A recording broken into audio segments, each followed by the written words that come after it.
What is up, peeps? This is your boy Sleeveless Thakur here with tips and tricks about Dark Souls Remastered.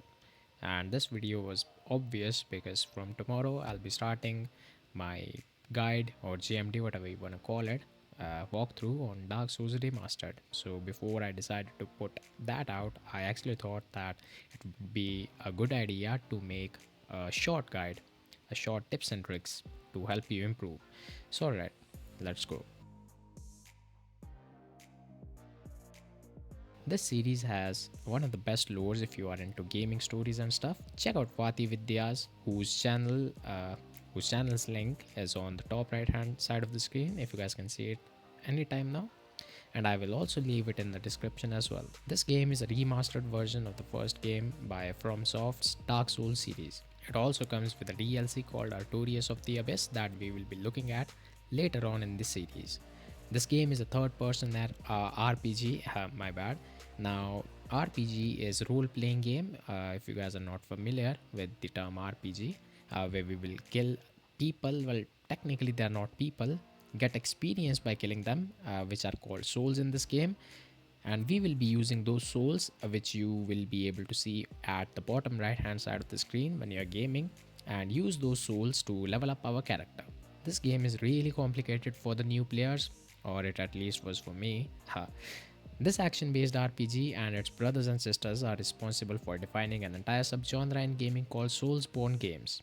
Now, Soulsborne games have a reputation of being really hard, like really hard. These games will test you and your mental fortitude. You might quit playing these games just because of the fact how frustrating they are. If you're a masochist and if you're a glutton for punishment, or both or either of them, trust me, this game is definitely for you.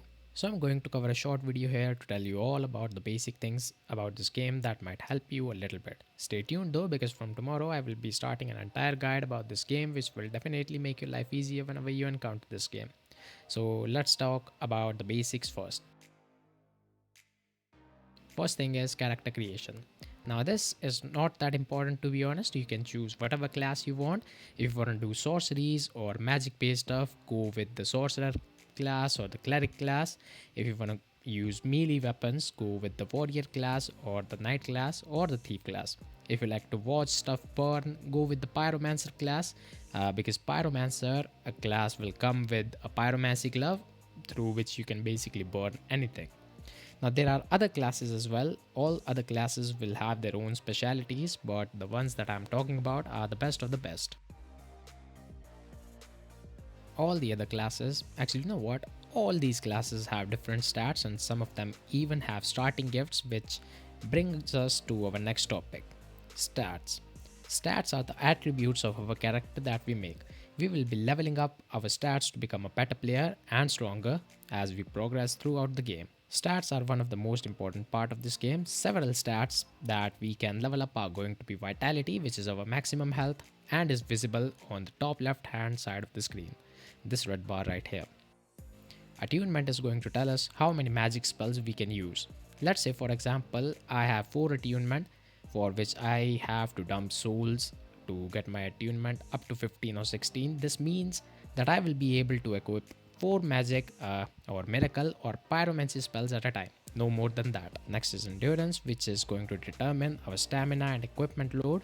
Now, some actions that we do in this game, such as running, attacking, jumping, casting magic. Actually, you know what? I'm not sure about casting magic, but I am sure about rolling and blocking though.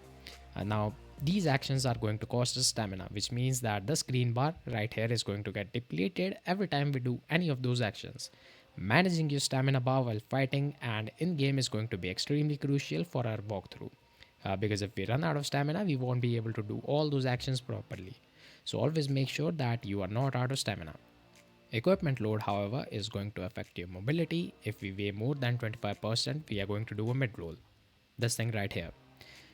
Whereas below 25%, we will do fast roll right here. More than 50%, we will be doing a fat roll, which is this.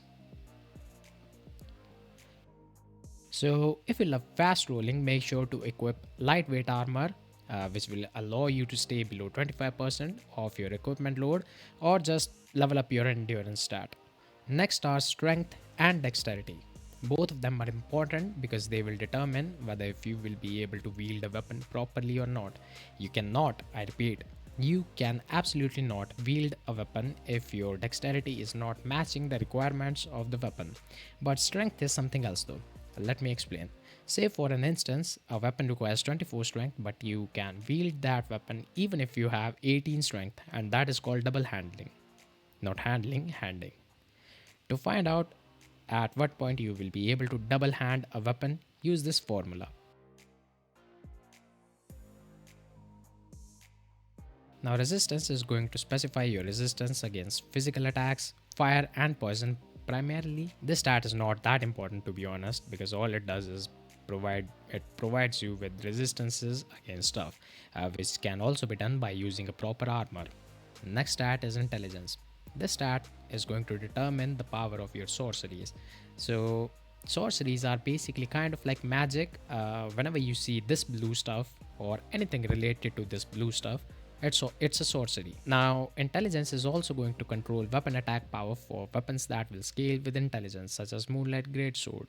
All magic spells, or we should call them sorceries, like melee weapons, require minimum level of intelligence to be cast. No two-handing is going to work here. So if you want to be a sorcerer, make sure to dump enough souls into your sorcery stat. Next up we have faith. It is similar to intelligence stat as well, but instead of sorceries, this stat is used to do miracles and will control the attack power for the weapons that scale with faith. Now, next topic is going to be souls and its uses. Souls are the basic currency of Dark Souls universe. Any purchase you make is going to cost you souls. You kill someone or something in this game, it is going to give you souls. You die, you will lose all your souls. You want to level up, there you go. Souls. Like I said, everything in this game is based on souls. Only two buttons are required for this topic. If you are using an Xbox controller, right trigger and bumper. If PS4 controller, R1 and R2. Right trigger or R1 will do light attacks which consume less stamina, in turn depleting less of our stamina bar. Right bumper or R2 will do heavy attacks which consume more of our stamina, in turn depleting more of our stamina bar.